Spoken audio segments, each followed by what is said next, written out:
कांग्रेस पर भारतीय जनता पार्टी के नेता निशाना साधते रहे कि नून हिंसा के पीछे कांग्रेस का हाथ है। मामन खान गिरफ्तार होते हैं, जेल जाना पड़ता है। अब उनको अंतरिम जमानत मिल चुकी है। पूरे प्रकरण को कैसे देखते हैं? आपकी पहली प्रतिक्रिया। सबसे पहली बात तो मैं आपके माध्यम से ये कहूँगा, नूह हिंसा एक बहुत दुर्भाग्यपूर्ण घटना है और ये घटना अचानक नहीं हुई। इस घटना की पटकथा पहले से ही लिखी जा रही थी और ये सरकार की सरासर अपनी फेलियर है, उनकी नाकामी है। मैं कहूँगा कि कानून और व्यवस्था के जो जनाजा नूह हिंसा के मामले में आप देख सकते हो, हरियाणा की प्रशासनिक बहुत बड़ी एक फेलियर है।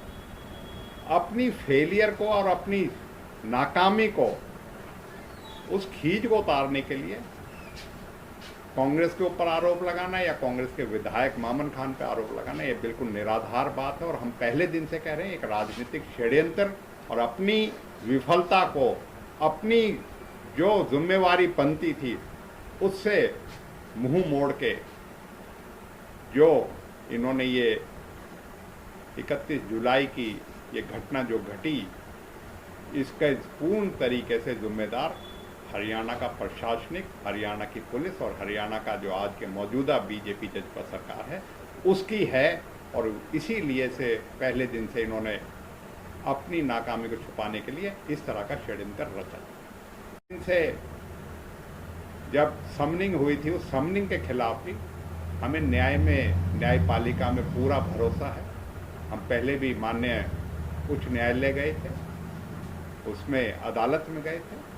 अदालत से होने के बाद, फैसला होने के बाद, हमने कभी भी जो न्यायिक प्रक्रिया थी उसमें अपने किसी तरह के ना पर्सन चिंता ना कुछ था। और हम ये कहेंगे कि एंटरिम बेल और जो ये है, ये शुरुआती जो है, इस बात का सबूत है कि इस बात की तरफ संकेत देता है कि कोई सबूत, कोई तथ्य या कोई रिकॉर्ड पे अभी तक हमारे विधायक के खिलाफ ये नहीं जुटा पाए।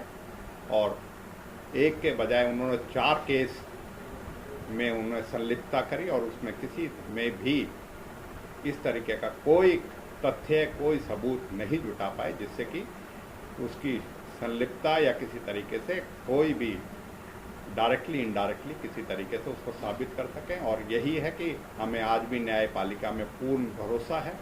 ये तो अभी राहत मिली है, हम कहते हैं अभी तो जमानत मिली है।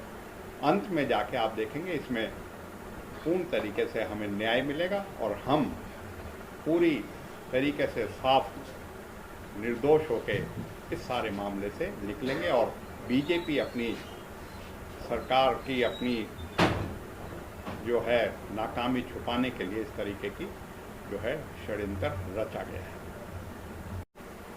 मैं मानता हूँ कि 17-18 दिन तो इनको अभी मोबाइल उनके कब्जे में।